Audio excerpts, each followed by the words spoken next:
பிரியமானவர்களே, இன்றைக்கு என்ன நாள் தெரியுமா?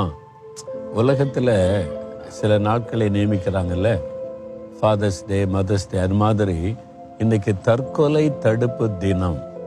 ஏன் இதை நியமிக்கிறான்னு தெரியுமா? உலகம் முழுவதிலும் இந்த தற்கொலை நிறைய நடக்கிறது. ஆயிரக்கணக்கான பேர் தற்கொலை பண்ணி சாகுறாங்க. அதனால் அதை தடுப்பதற்கென்று ஒரு நாளை நியமிச்சிருக்கிறாங்க.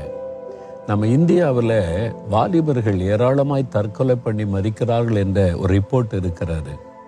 நிறைய வாலிபர்கள் படிக்கிறவங்க, சிலர் காதல் தோல்வியில், சிலர் படிப்பில் தோல்வியில், சிலர் நம்ம விரும்பின காரியம் நடக்கலைன்றதில் நிறைய பேர் தற்கொலை பண்ணுறாங்க. இந்த தற்கொலை எண்ணத்தினால கஷ்டப்படுறவங்க நிறைய பேர். ஏன் வாழணும்? என்னை நேசிக்க ஆள் இல்லை, என்னை உண்மையாக நேசிக்க யாருமே இல்லை, என்னை புரிந்து கொள்ள யாரும் இல்லை, நான் தற்கொலை பண்ணிடலாம். ரொம்ப தவறான விஷயம். தேவன் ஒரு மனிதனுக்கு ஒரு வாழ்க்கை கொண்டு இந்த உலகத்துக்கு அனுப்பியிருந்தா தேவனுக்கு ஒரு பெரிய திட்டம் இருக்கிறாரு. சாத்தான் அதை கெடுப்பதற்கு தற்கொலை எண்ணத்தை உண்டாக்குகிறார். தற்கொலை எண்ணம் ஏன் வருது தெரியுமா? அதுக்கு பின்னால் இருப்பது ஒரு பொல்லாத ஆவி, தற்கொலை தூண்டுகிற ஒரு ஆவி. அதுதான் உள்ளத்துல வச்சு கொஞ்சம் மார்க்கு குறைஞ்சிட்டா உடனே செத்து போயிரு. ஏன்? அதாவது அதோட வாழ்க்கை முடிஞ்சிட்டா அடுத்த முறை எக்ஸாம் எழுதுனா இதை விட அதிக மார்க் எடுக்கலாம். ஒரு வேலை கிடைக்கலன்னு உடனே தற்கொலை பண்ணி செத்துரு. ஏன்? அதை விட பெஸ்டான வேலையை ஆண்டவர் தர முடியாதா? எதுக்கு நீங்க விரும்பின ஒரு ஆள் கிடைக்கலன்றதுக்காக எதுக்கு தற்கொலை முடிவு எடுக்கணும்? தவறான காரியம். பாருங்க, பிரசங்கி 7:17 உன் காலத்துக்கு முன்னே நீ ஏன் சாக வேண்டும்? ஆண்டவர் உனக்கு ஒரு காலம் கொடுத்திருக்கிறார். இத்தனை வருஷம் இந்த உலகத்துல வாழணும், நீ செய்ய வேண்டிய பொறுப்பு இருக்கிறது, உன்னை கொண்டு தேவன் செய்ய வேண்டிய காரியம் இருக்கிறது. நீங்க சந்தோஷமா, மகிழ்ச்சி, ஆசீர்வாதமா வாழணும்னு தேவன் திட்டம் வைத்திருக்கிறார். பிறகு நீங்க ஏன் உலக மக்களை போல இந்த உலக காரியத்தை யோசித்து என்னை நேசிக்க, அன்பு காட்ட யாருமே இல்லை, நான் செத்துன்னு நினைக்கிறீங்க? உங்களுக்கு ஏசு இருக்கிறாருங்க. உன்னை நேசிக்க நான் இருக்கிறேன், உன்னை புரிந்து கொள்ள நான் இருக்கிறேன், உன் எதிர்காலம் என் கையில இருக்குது, நான் உன்னை நடத்த மாட்டேன். நான் உன்னை ஏமாத்தி நீ ஏமாற்றப்பட்டு போனா அடுத்த பெஸ்டானதை நான் உனக்கு வச்சிருக்கிறேன். எதுக்கு நீ சாகணும்னு நினைக்கிற? சாகணும்னு நினைப்பு வந்தாலே ஒரு பிசாசு உங்களை தூண்டுறான்னு அர்த்தம். உடனே விடுதலை பெற்றுக்கொள்ளணும். அது தற்கொலையை தூண்டுகிற ஆவி, அது பிசாசு. ஏன் தெரியுமா? நீ தற்கொலை பண்ணி செத்துட்டீங்கன்னா உங்களை உடனே நரகத்துக்கு கொண்டு போயிடுவான். அவனுக்கு நரகத்துக்கு நிறைய ஆள் சேர்க்கணும். அதுக்கு தான் அவன் சின்ன சின்ன காரியத்துக்கெல்லாம் தற்கொலையை தூண்டி தற்கொலை பண்ண வைக்கிறான். அவங்க செத்துட்டா அந்த ஆத்மாவை நரகத்துக்கு கொண்டு போயிடலாம். இந்த உலகத்திலே நீங்க கஷ்டப்பட்டு நரகத்துல போய் அழிய போறீங்களா? அக்னி கடல்ல போய்? ரொம்ப தப்பு. என்னுடைய முடிவு செத்து போயிட்டா எல்லாம் முடிச்சிட்டு நினைக்கிறீங்களா?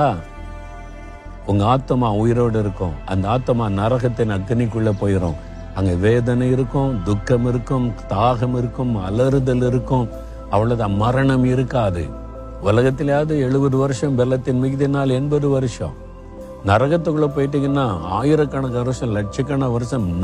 அதான் நரக வேதனைன்றாங்கல்ல, அந்த நரகத்துக்குள்ள போக விரும்புறீங்களா? ஒரு நிமிஷம் நிறுத்தி நினைச்சு பாருங்க. நீங்களா உங்களுடைய உயிரை மாய்த்து கொண்டா நரகத்தை அக்னிக்குள்ள சாத்தான் கொண்டு போயிடுவான். அதுக்கு தான் உங்களை தூண்டுகிறார். அதனால இந்த உலக காரியம் அதெல்லாம் விட்டுட்டு ஆண்டவரை தேடுங்க. அவர் உங்களுக்கு நல்ல உனக்கு பெஸ்டானதை தருவார். நீங்களே உங்களுக்கு ஆட்களை தேடுறீங்க, நீங்களே உங்களுக்கு நன்மை தேடுறோம், நீங்களே இது வேணும், அவ வேணும், இவன் வேணும்னு தேடிட்டு கிடைக்கலன்னு ஏமாற்றம் அடைகிறீங்க. இயேசுவை விட உங்களுக்கு வேறு யாருங்க பெஸ்டானதை தர முடியும்? உயிரே கொடுத்த ஆண்டவர். அதனால அவர் கையில் உங்களுடைய லைஃபை கொடுத்துருங்க, அவர் பெஸ்டானதை தருவார். பிசாசு சில சூழ்நிலையில தற்கொலை கொண்ட பிசாசு உன்னை இயேசுவின் நாமத்தில் கடிந்து கொள்ளுகிறேன். தற்கொலை தூண்டுகிற ஆவியை இயேசு கிறிஸ்துவின் நாமத்தில் கடிந்து கொள்ளுகிறேன். என் சிந்தனை விட்டு விலகு, கடிந்து கொள்ளுங்க. உங்க ஃப்ரெண்ட்ஸ் யாராவது செத்துட்டா பரவாயில்லன்னு வாயில வார்த்தை வந்தாலே கவனம் செலுத்துங்க, அவங்களுக்கு உதவி செய்யுங்க, இயேசுவை பத்தி சொல்லுங்க, ஜெபம் பண்ணுங்க. அந்த கட்டிலிருந்து விடுதலைக்குள்ள வழி நடத்திடுங்க. சாதாரணமா எடுக்காதங்க. முதல்ல வாயில பேச ஆரம்பிப்பாங்க, சாத்தான் தூண்ட ஆரம்பிச்சுட்டான்னு அர்த்தம். அதனால நீங்க இந்த நாள்ல இயேசுவின் கையில லைஃபை கொடுத்துருங்க. அவர் பெஸ்டா தருவாரு.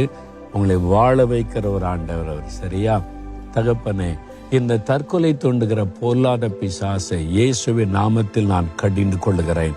இந்த மகளுக்குள்ள, இந்த மகனுக்குள்ள வெறுப்பை கொடுத்து செத்து போயிட்டா பரவாயில்லன்னு எண்ணத்தை கொண்டு வருகிற பொல்லாத சாத்தானை நான் கடிந்து கொள்ளுகிறேன். தற்கொலை நாவியை கடிந்து கொள்ளுகிறேன். விலகி போய் இயேசுவின் நாமத்தில் அந்த சிந்தனை விட்டு விலகி என்று கட்டளை கொடுக்கிறேன். உம்முடைய பிள்ளைகள் வாழ்ந்திருக்கணும், நல்லா இருக்கணும். நீங்க அவங்களை ஆசீர்வாதமா வைப்பீங்க. அந்த விசுவாசத்துல உம்முடைய பிள்ளைகளை பலப்படுத்துங்க. இனி ஒருவரும் தற்கொலைக்கு தங்களை அர்ப்பணித்துக் கொள்ளாதபடி ஒவ்வொருவரையும் மீட்டு காத்துக்கொள்ளும்.